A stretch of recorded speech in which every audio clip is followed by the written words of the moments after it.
3. Oh wait, we'll do the old Wayne's World, right? Hi, and welcome back to 23 minutes. I like it when we do that. All right, so I got a great topic for us tonight. I'm very excited about it. One of my favorite subjects ever since I was a young man, going to Barnes and Noble. Little lad. I loved it. UFOs. That's a good subject. It's a lot of fun. And it's been in the press a lot recently because they had a second Congressional or House committee that basically, I don't know, the way I would simplify it is the people, the citizens of America, and often academics, police officers, military, people with credentials who are credible, and they go to Congress and they say, Congress, what is this flying above our skies? Because, the Navy seems to point that it exists. The Pentagon seems to point that it exists. Millions of people have witnessed this thing. So, government, what's going on? So, yeah, I think that's a good starting place.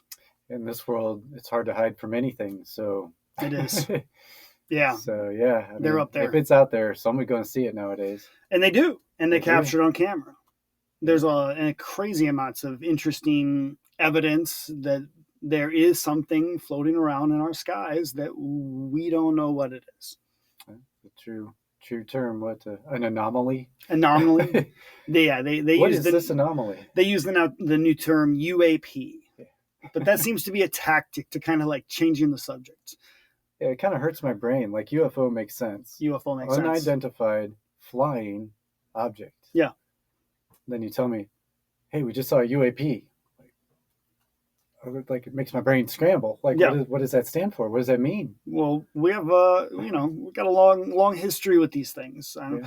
I'm a big fan of X-Files. Did you ever watch X-Files back in the days? Oh, yes. So good. It's so far ahead of its time. I put the theme song on a mixtape. Yeah. When they brought the show back, there was this one particular scene where the new bad guy, he's talking to Fox Mulder, and he's talking about the conspiracies, and he's like, I can say this out in the open. I can say this to everybody. UFOs are real. Aliens are real. See, no one's going to believe me because no one believes anything anymore. Everyone's a conspiracy person. So the sort of lone wolf, UFO conspiracy guy, well, that's sort of an obsolete idea now. Like, that's archaic. It's from our time. Now, what was it? It said almost 55% of the American population believes in UFOs. Yeah. I mean, the more we can rationalize it, the more it makes sense. So, you know what I mean? Why not? Why not there be something floating around out there? And we see videos now, back in the day, in the old days. Yeah. If you were lucky enough to see a picture of one in a newspaper, that's about the only time, unless you saw one in real life. Yeah. But nowadays, cell phones, everybody's taking videos of everything. Well, let's get the record straight. Have you ever seen a UFO? No. I have. I would love to say yes, yeah. No. And I think that's that was where my journey with the UFO came from. Is I had this interest in it. I read all the books. I love Jaques Valle and Ivan T. Sanderson, Colin Wilson's book on UFOs. Like all these, Bud Hopkins is finally getting a TV show on Netflix about his life, and all these important investigators and like really credible, fascinating people that were just like obsessed with UFOs too. And they were like, they wanted to ask the same question, like, well, what is this? What's actually happening? And so I was one of those people, but I hadn't had an experience until I was probably around 36.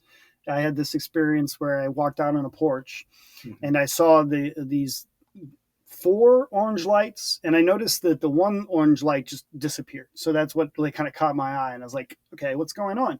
And the sun had been going down, so it was orange on one side and like kind of dark on the other, and sitting on this porch in South City. And these 3 orange lights were just moving very slowly. And after the 4th one blinked out, I was really paying attention at that point, like going, what is this? Like, like this is you're not seeing any black shapes. There was nothing silver. It was just these orange lights. And then the third one blinked out. And that's when I started to get a little freaked out, because I'm like, what is happening here? Like, and I'm paying attention, and it slowly moves from like blue to the orange, and I'm still not seeing a dark shape. We're just this orange light, or two orange lights at that point. And then the second one blinked out. And I was like, okay, this is unidentified. Unidentified. It's flying. It's weird. And it's an object. But at that point, it could have been a balloon. It could have been candles blowing out in the wind. You know, at that point, you know, what we would have called a nuts and bolts. It could have been a craft I was looking at strangely. And then the final light just did this insane turn, zipped and went whoosh, and then just flew off, just gone. And it was like, well, there's no doubt that was not a candle in the wind. Let's put it that way. It was something very unidentified and odd. A true unidentified flying. It was an unidentified flying object. Yeah. So you had a real life UFO experience. So I finally, and it was, you know, I spent years looking at the sky when I lived in New Mexico. I was like, if there's anywhere I'll see a UFO, it's New Mexico. I'm going to see it here. So I used to stare at the stars all night long. You know, I loved it. Yeah, where are they at? Let's go. Come on, it's my turn. You know, and no, sure enough, it was when I wasn't least expecting it, not even on my mind, and boom, there they was. Just this strange experience. Yeah. But yeah, UFOs. I don't know, some good movies on UFOs too. Oh yeah, I love them. Did you ever see the one with Christopher Walken, Communion? Yes. Communion. Yes. That was written by Whitley Strieber, the guy whose story was based on. Right. But apparently he wrote the book. Whitley Strieber. Yeah. But apparently Christopher Walken basically got to be Christopher Walken. Like, he made all of those weird creative choices. Well, Christopher Walken is Christopher Walken. Yeah, I can only play Christopher Walken. I can't even do an impression. He's such a bizarre guy. More cowbell. Yeah, but there's some really great UFO movies out there. There really are. I don't know. I'm a big fan. Fire in the Sky is another one. Travis Walton.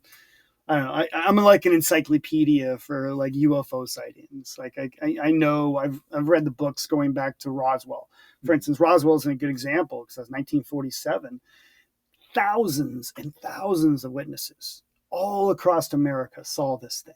I mean, not just in New Mexico during the crash, not just debris, you know, that got brought into town and hung up. But on the way into town too. But people in like Ohio saw the things being, you know, driven. You know, Carlsbad Caverns apparently had a bunch of people saw a truck drive with the UFO into it shortly after that crash in 1947. So the evidence seems to be overwhelming that something crashed in 1947. Now, I don't know if it's conspiracy theory, rumor, or what, but I could have sworn I heard that Nazi Germany actually had developed a drone. Das Bell. It was called Das Bell. Yeah. Yeah. They were advanced on a lot of technologies. In fact, pretty much all of modern rocketry came from the Nazis. And Operation Paperclip. Yes. And interestingly enough, our nuclear scientists had the foresight to realize that the SS had been given orders to terminate them. And so when they escaped, they escaped toward the United States side. Yes. And not the Russian side. Yeah. Because word of mouth was that the United States treats their prisoners way better than the Russians. and they all got set up with nice jobs, and they worked for NASA, and they went to Los Alamos. So these smart guys are like, okay, we're not going to get assassinated. We're going to escape. Well, for what was inside their brains. When we escape, which side are we escaping to? Yeah. We're going to the United States.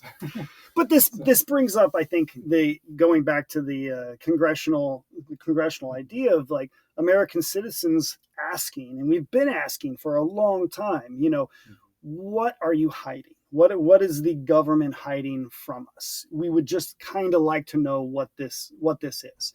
Right. And so I don't know, when I look at the Roswell incident and all of these people that have had these experiences, honest people credible people who've, you know, they've stuck to their story. And I don't know, when I describe my story, you see how I sort of daze off and I'm reimagining. Almost I'm like entranced in it. It's a memory. I'm pulling from a direct experience that I can still vividly remember. Because it was so intense. Intense. It was burned into your brain. So I've talked to countless people who've had some of the deepest, strangest experiences with UFOs, and they all have that far away memory. And that's when they're telling the truth. You can just feel it, and you're like, they have no reason to lie to me.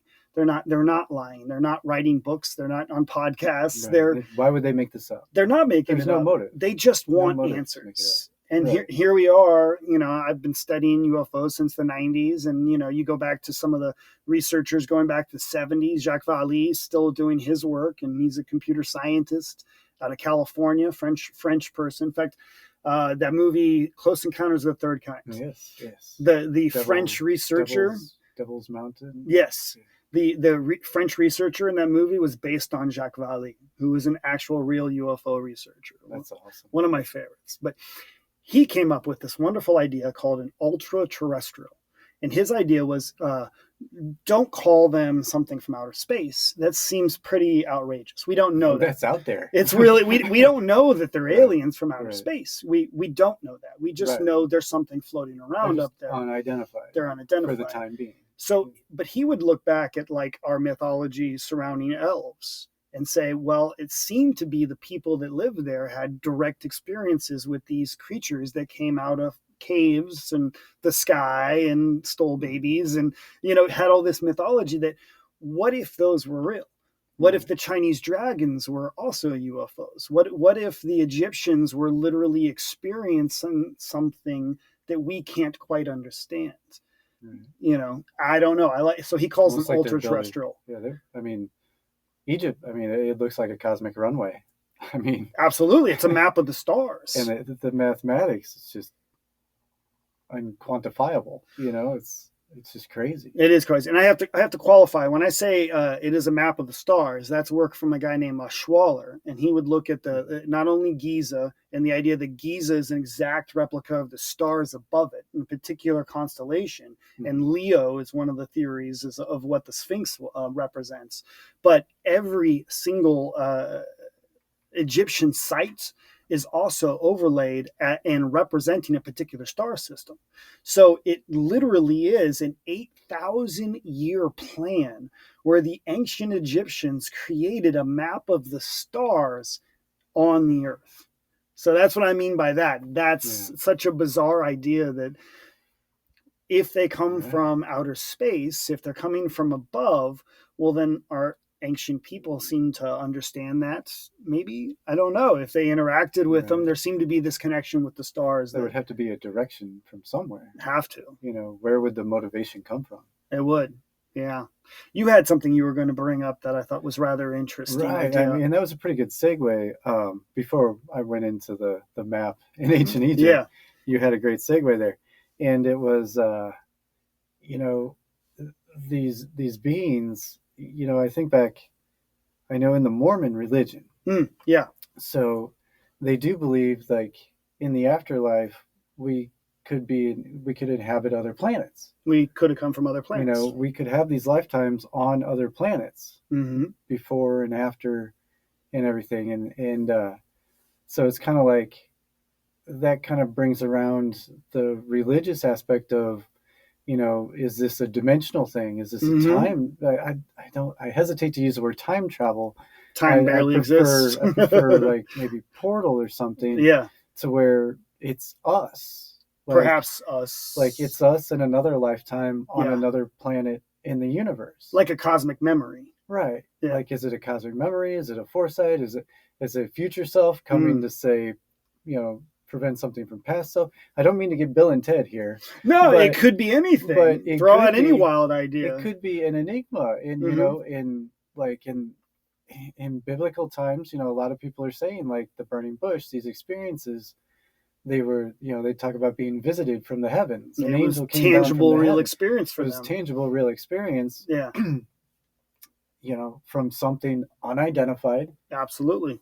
Flying from the sky. In an object. It seems to fit a pattern over and over again throughout history. Right. So it's like, is it still us as humanity coming to help us? Yeah. Because I don't... Or observing us. There's never been, and this is the funny thing, there's never been a negative or a destructive event from a UFO. It's not like a UFO just landed on this mountain and blew the whole side of the mountain out. No, you don't hear about it creating destruction. Most of the time, it's turning off the nuclear bombs. Right. It's helping humanity. It seems to be helping us. Yeah. I mean, and if it's given us that ancient knowledge on how to build a pyramid, yeah, and how to map the stars. Oh, I don't know. Build a pyramid with a UFO. Is that our future selves? We've entered the cosmic funniness. So it's getting mystical and magical and out there. Did you ever listen to Art Bell? The Coast to Coast overnight. Coast to Coast radio. Yeah, he would have all the UFO guys on there. And then George Norrie replaced Art Bell. Right. Yeah, I love that, Lord. It's sort of tingly at night, 1 o'clock, 2 o'clock in the morning, and the stars are out, and you're thinking about all these like abductions and Bigfoots and like ghost stories. And it's the darkness. It's the unknown, the mysterious. Yeah. Well, so going back to what you were saying, there's this interesting researcher I came across on a George Knapp documentary. He's a UFO journalist, and he has a new Netflix show called Investigation Alien. And he has a guy on there who's basically studies human skulls and like sort of how human skulls have evolved over time. And he put it through this like AI model. And, when you look at the early monkeys and how they shaped and our faces got thinner and our eyes got wider and our brains got bigger. Well, when you start to map that out into the future, it looks exactly like a gray alien.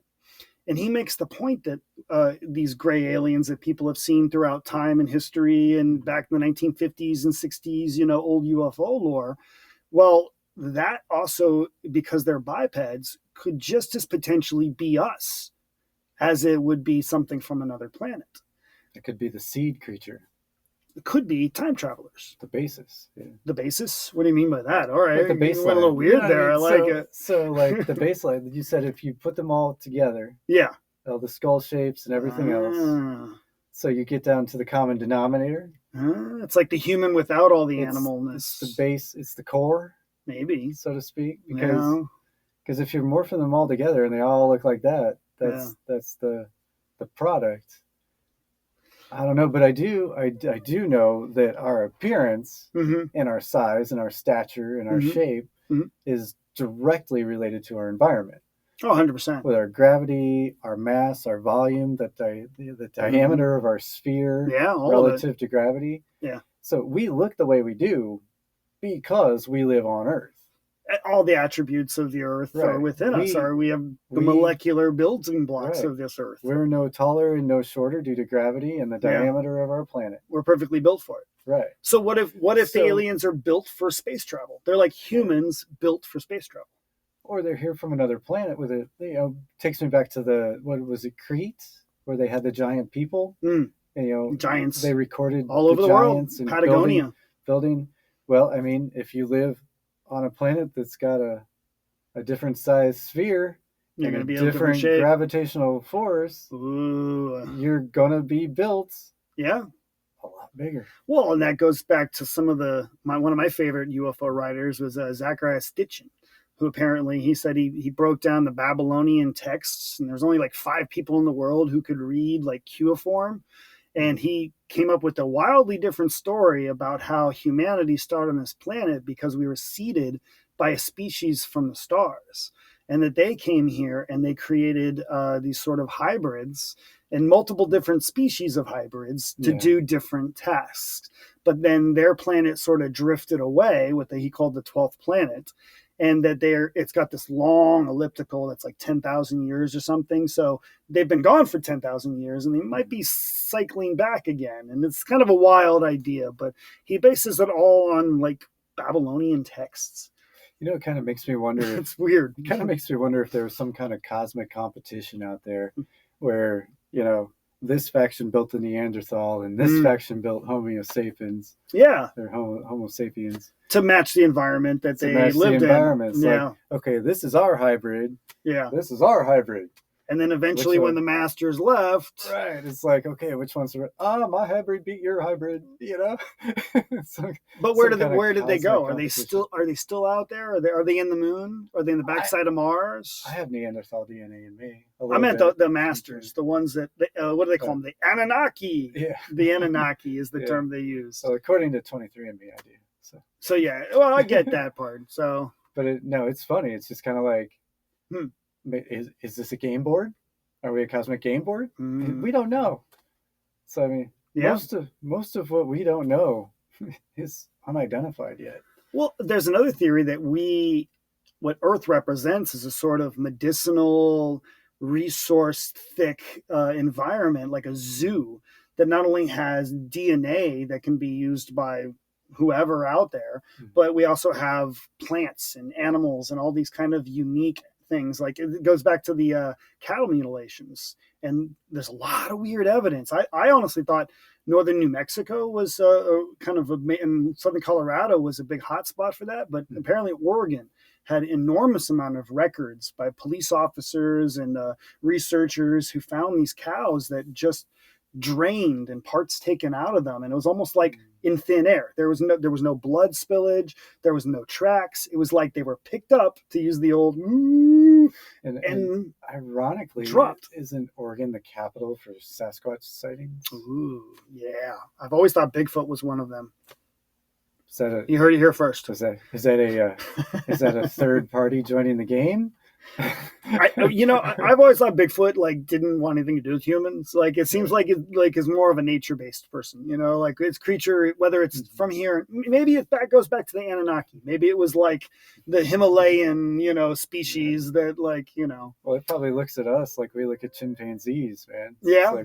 You're feral, man. They're violent. Yeah, I don't want anything to do with those. I don't want anything to do with those violent, vile creatures. All right.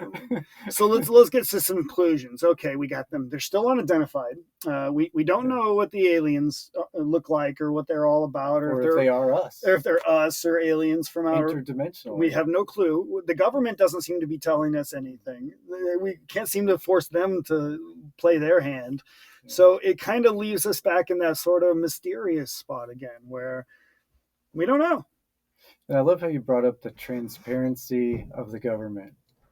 Because I think our generation, the generation older than us, from us all the way down to Gen Z, I think all of us need more transparency from the government. We do. We need to know what's going on. And I think that was shown as well in this latest election. Yeah. I mean, people need that transparency. We do.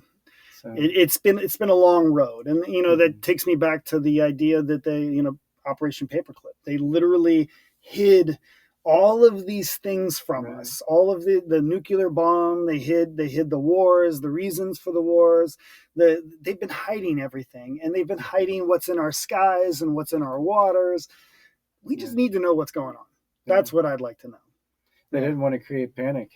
No. But what are they doing? But what are they doing? Creating a demand. We want to know. Government, you hearing us?